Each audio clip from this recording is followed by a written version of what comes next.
Hello எல்லாருக்கும் வணக்கம். என் பேரு ஆதர்ஷ். சென்னை சூப்பர் கிங்ஸ் நேத்தியோட மேட்சையும் தோத்துட்டு 2 விக்டரி 6 தோல்வியில நின்னுட்டு இருக்கா. இனிமே எல்லா மேட்சும் ஜெயிக்கணும், குவாலிஃபை பண்ணணும்னா இப்ப இந்த ரிவ்யூக்குள்ள போயிடலாம். நான் போன வீடியோலயும் சொன்ன மாதிரி பக்கத்து வீட்ல கொஞ்சம் வேலை நடந்துட்டு இருக்கு. அதனாலதான் சத்தம் கேட்டா கொஞ்சம் மன்னிச்சுக்கோங்க.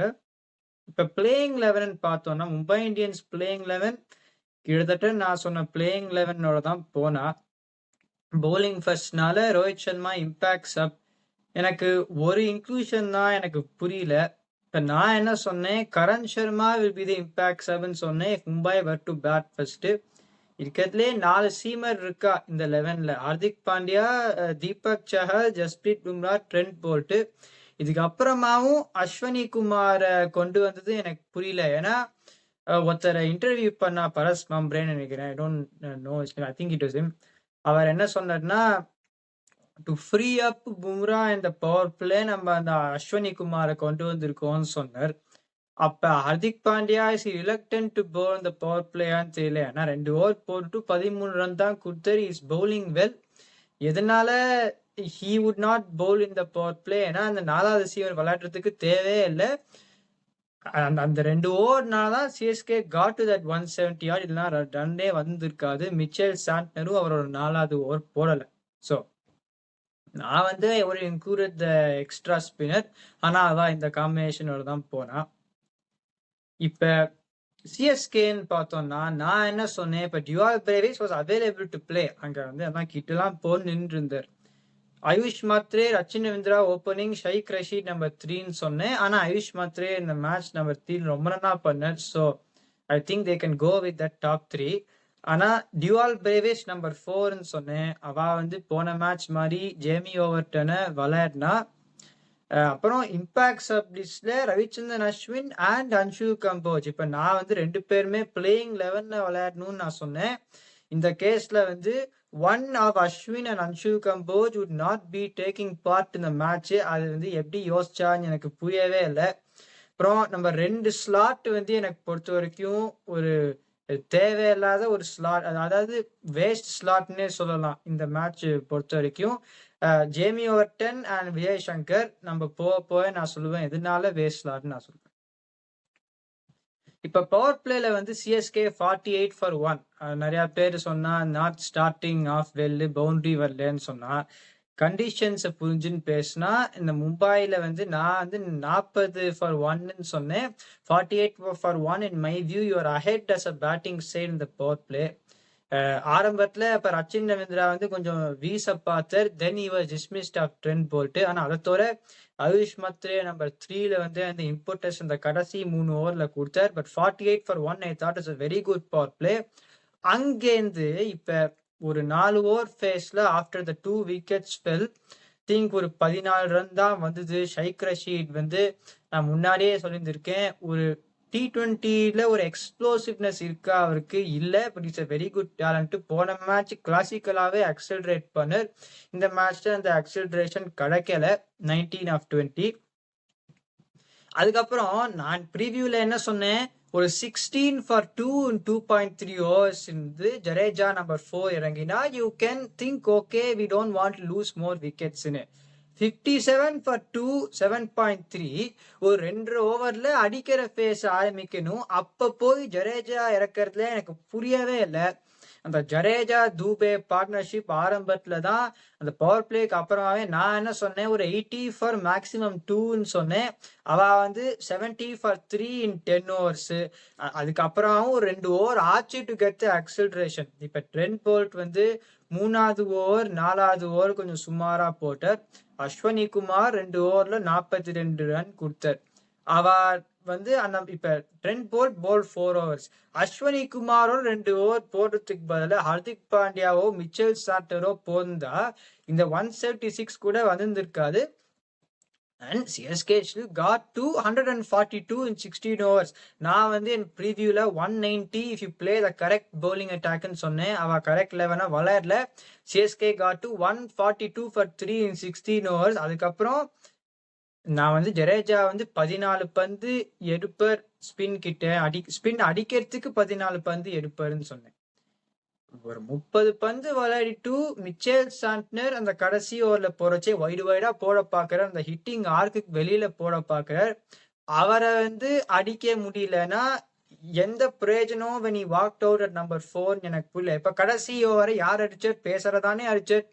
ஸோ 150 ஸ்ட்ரைக் ரேட்னு காட்டுறது, but it there only isolated the hitting against pace at the end. அதுதான் நான் பண்ணணும்னு சொன்னேன். எல்லாருமே அதான் பண்ணணும்னு சொல்லியிருந்திருக்கா. இதனால அவரை நம்பர் 4 எப்பயுமே இறக்கின்னு இருக்கான்னு எனக்கு புரியவே இல்லை. நான் சொன்ன மாதிரி 16 for 2 in 2.3னா ஒரு ஜஸ்டிஃபைடுன்னு சொல்லலாம். இப்ப வந்து 57 for 2 யுவர் என்ன சொல்றது, ஒரு 2 ஓவர்ல அடிக்க ஆரம்பிக்கணும். You can get to that 80 for 2 from where you ஆர்ன்னு பார்த்தா இவர் இறங்குறார். அது எனக்கு புரியவே இல்லை. So 176 for 5, I thought it was a under par score in at least 14 runs under par. 190 minimum தேவைப்பட்டது. இந்த வான்கேடே சின்னசுவாமி அண்ட் வாண்டரர்ஸ்ன்னு பார்த்தா ஒரு 30 பந்து விளையாடிட்டு you got to make it count. இப்ப சிவன் தூபே 50 of 32ன்னு காட்டுறது அந்த ட்ரெண்ட் போல்ட் ஃபுல் டாஸா போட்டதுனாலதான் he got to that 50 of 32. அங்கேருந்து கடைசியில அவர் தான் அடிச்சிருந்திருக்கணும், but he got out. Jadeja வந்து 53 of 35. இந்த மாதிரி ஒரு கிரவுண்ட்லாம் அது ஒரு இம்பாக்டே கிடையாது. முதல் 10 ஓவர் செட்டிங் ஃபேஸ், அதுக்கப்புறமா you got to make it count. 53 of 35 not out. அந்த கடைசியில அந்த 17 ரன் வந்ததுனாலதான் they got to any kind of respectability. It also propped his innings up also. 30 பந்துல ஒரு 38 தான் அடிச்சிருந்தாருன்னு நினைக்கிறேன். ஸோ அண்டர்வெல்மிங் இன்னிங்ஸ் ஃப்ரம் சிஎஸ்கேன்னு தான் சொல்லணும். மும்பை இந்தியன்ஸ் இந்த மேட்ச்ல கரெக்டா தீபக் சேர 4 ஓவர் தொடர்ந்து போட்டா அவர் டெத்ல வந்து does not find it as comfortable. நான் என்ன சொல்றேன்னா, இப்ப 4 சீமர் இருக்கச்சே அஸ்வினி குமார் விளையாடாதையே அதை பணிந்திருக்கலாம். தீபக் சேர் 4 ஓவர் போட்டா ஹர்திக் பாண்டியா ஒரு பர்பிள் கேப் ரேஸ்லயே இருக்கார். நான் அது முன்னாடி எதிர்பார்க்கல. நான் அந்த சாம்பியன்ஸ் ட்ரோஃபிலாம் சொன்னேன் இட்ஸ் நாட் பவுலிங் வெல்லுன்னு. ஆனா இப்ப வந்து சமாளிச்சுட்டு ஒரு 11 விக்கெட் எடுத்திருக்காருன்னு நினைக்கிறேன் இப்போதைக்கு. So Trent Boult, Deepak Chahar, Jasprit Bumrah, Hardik பாண்டியானா one bowler you can afford to bowl out in a face of strength, and if there is Deepak Chahar அவர் நன்னாவும் போர்டர். மிச்சேல் சாண்டனும் ரொம்ப நன்னா போட்டர். இன்னைக்கு வில் ஜாக்ஸ் அந்த ஒரு ஓவர் ஏமாத்தி போட்டர் 4 ரன். இன்னும் ஒரு ஸ்பின்னர் கரண் சர்மா அந்த டெல்லியில 3 விக்கெட் எடுத்தார். Is bowling to a lineup that is not in confidence. Okay, இந்த தூபே லெக் ஸ்பின் மேட்சப் அந்த மாதிரிலாம் சொல்லலாம். ஆனா அந்த போன மேட்ச்லையும் பார்த்தோம் ஒரு சில சமயம் if you bowl outside his slot, even the spinners bowled in this match அவருக்கு ரன் அவ்வளோ வரல. So I feel Mumbai should include the extra spinner. அதை தவிர ஒரு very good performance from them. அப்புறம் பேட்டிங் இன்னிங்ஸை பத்தி, அவளோட பேட்டிங் இன்னிங்ஸை பத்தி ஒன்றும் சொல்றதுக்கு கிடையாது. ஆரம்பத்துலேருந்தே அடிதான். இது எப்படின்னா, நான் 2 வேஸ்ட் ஸ்லாட்டை பத்தி சொன்னேன். இந்த சிஎஸ்கே இன்னிங்ஸ்ல Vijay Shankar slotted to bat at number 8. Jamie ஓவர்டனே நம்பர் 8ல வந்து பிரயோஜனப்பட மாட்டார். நான் சொல்றேன்னா விஜய் சங்கர் வந்து எப்படி how can he be slotted to give that importance? இப்ப 57 for 2 in 7.3னா you have got no intention to send him out earlier if you are sending Jadeja out there. அப்ப எதுக்கா 11ல வைக்கணும்? இந்த பவர் ஹிட்டரும் கிடையாது. நம்பர் 4 மேல விளையாட்டுனா பிரயோஜனமே பட மாட்டார். இந்த மாதிரி ஒரு கிரவுண்ட்ல would you want Vijay Shankar playing the middle overs with all due respect? No. அப்ப ஜடேஜா இறக்கினா விஜய் சங்கருக்கு இந்த டீம்ல ஒரு ரோலே கிடையாது. அவரை வந்து நம்பர் 8ல விளையாடினா ஜேமி ஓவர்டன் நான் சொன்ன மாதிரி அவர் வந்து 13 எக்கானமி இந்த சீசன் பூரா விக்கெட் எடுக்கல. 2 ஓவர் தான் போடுறார். ஒரு 6 அடிச்சார். அப்புறம் இந்த அந்த ராஜஸ்தான் மேட்ச்ல இப்ப வந்து ஒரு இன்சைட் எட்ஜ் 4 எதுக்காக ஒரு டீம்ல வச்சுட்டு இருக்கான்னு எனக்கு புரியவே இல்லை.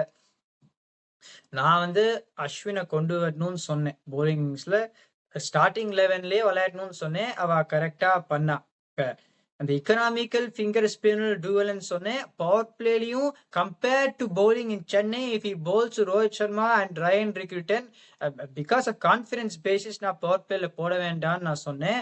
ஆனா இந்த சமயத்துல போனதா it is much more favourable than bowling in in grounds that not be சூட்டபிள்னு சொன்னேன். 2 ஓவர் போட்டு 8 ரன் தான் கொடுத்தார். 4 ஓவர் நன் ஃபார் 25. அவரை எடுத்துட்டா நல்ல வேலை they played the extra spinner. ஏன்னா நூர் அஹமத் வந்து நான் சொன்னேன் he has got the class to bowl well on any surface. ஆனா அந்த வாங்கேரியில ரிஸ்ட் ஸ்பின்னர்ஸ்க்கு சாதாரணமா அவ்வளோ விழாது. கடைசியில தான் கொண்டு வந்த அவரை ரோஹித் சர்மா சூரியகுமார் யாதவ் ஸ்வீப்பா அடிச்சா. ஸோ வந்து 3 ஓவர்ல 36 ரன். ஜடேஜா வந்து முதல் ஓவர்ல போல்ட் எக்கனாமிக்கலி, அதுக்கப்புறம் கொஞ்சம் அடி வாங்கினர். ஆனாலும் is the second most economical bowler in 3 overs in this case. அப்புறம் என்ன சொல்றது, நான் சொல்லிட்டே இருந்திருக்கேன், நிறைய பேரும் சொல்லியிருந்திருக்கா. பத்திரானாவோட என்ட்ரி பாயிண்ட் இது 34 runs in 1.4 overs. 14வது ஓவர்ல இந்த சமயத்துல வர 127 நீட் 50 runs டு கெட். அவர் யாருக்காரா சொருகி அவர் முடிச்சுட்டு வரான். எனக்கு அது புரியவே இல்லை இந்த கான்செப்ட். ஜேமி ஓவர்டன் பவுலிங்கே போட முடியாத ஐபிஎல்ல. அன்ஷு கம்போஜ் மாதிரி ஒரு பவுலர் போந்தா ahead, if you played him ahead of Vijay Shankar, Ashwin ahead of Overton, Anshul Kamboj, Khaleel Ahmed ஒரு 3 ஓவர் போந்திருக்கலாம். Then you got the spinners இந்த மிடில் ஓவர்ஸ். பத்திரானாவும் கொஞ்சம் சீக்கிரமா போந்திருக்கலாம். How much is that look as a better attack than இந்த கேஸ்ல Vijay Shankar, Overton waste slot. Jadeja வந்து நம்பர் 4க்கு இறக்குவா. அப்ப how are you going to win the match against a loaded team இந்த ஹோம் டர்ஃப்னு எனக்கு புரியவே இல்லை.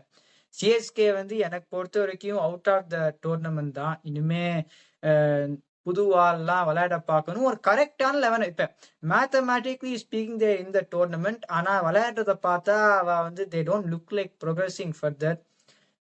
எம்எஸ் தோனி கேப்டன் ஆன உடனே இந்த ஒரு தப்புலாம் குறைஞ்சு போகும்னு நான் நினைச்சேன். இப்ப நான் இந்த 2 வருஷம் முன்னாடி நான் ஐபிஎல்லே சொன்னேன், strategically was Dhoni the best that season. No, ஆனா கப்ப ஜெயிச்சா. அப்ப நான் சொல்லியிருந்தேன்னா யாருமே அதை வந்து நம்பியிருந்திருக்க மாட்டா. இப்ப வந்து நான் தோனி தான் கேப்டனா இருக்கணும்னு நான் எப்பவுமே நான் சொல்லுவேன். ஆனா ஜேமி ஓவர்டன் எதுக்கா பவர் பிளேல போட்டார், விஜய் சங்கர் எதனால டீம்ல விளையாடினார், ஜடேஜா வந்து ருத்ராஜ் கெய்க்வாட் கேப்டனா இருக்கிறச்சே தான் நம்பர் 4 இருக்கினா, இப்ப தோனி கேப்டனா இருக்கிறச்சேவும் அவர் இறக்கிறதும் எனக்கு புரியல.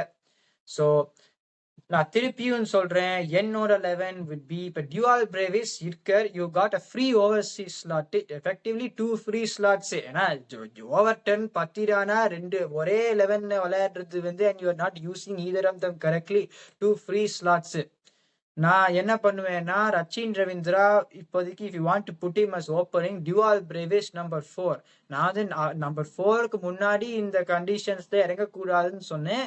But he would definitely been good in the middle overs. இதனால அவரை விளையாடலன்னு எனக்கு புரியல.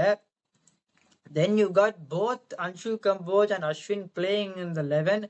இப்போ யார் வேணாலும் இம்பாக்ட் சப் போடலாம். ஒரு கலீல் அஹமதோ இல்லைன்னா ஒரு பவுலிங் ஃபர்ஸ்ட் பேட்டிங்ல எடுத்துன்னு வரணும்னா சிவம் தூபே போடலாம். அப்படிதான் பண்ணணும்.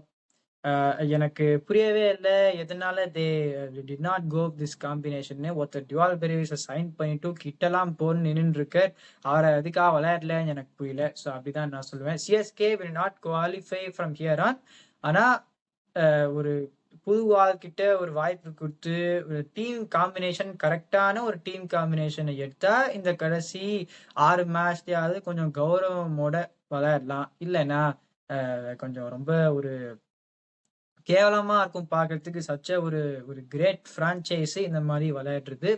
மும்பை இந்தியன் இந்த 3 மேட்ச் ஜெயிச்சது எனக்கு ஆச்சரியமே கிடையாது. அவ வந்து குவாலிஃபையே பண்ணலாம் இங்கேருந்து. அந்த 1 loss 4ல இருந்து நான் நினைச்சேன் they're good enough to qualify from that position. There are few teams இந்த 1-5 லாஸ்ட் 3 மாதிரி இருக்கா.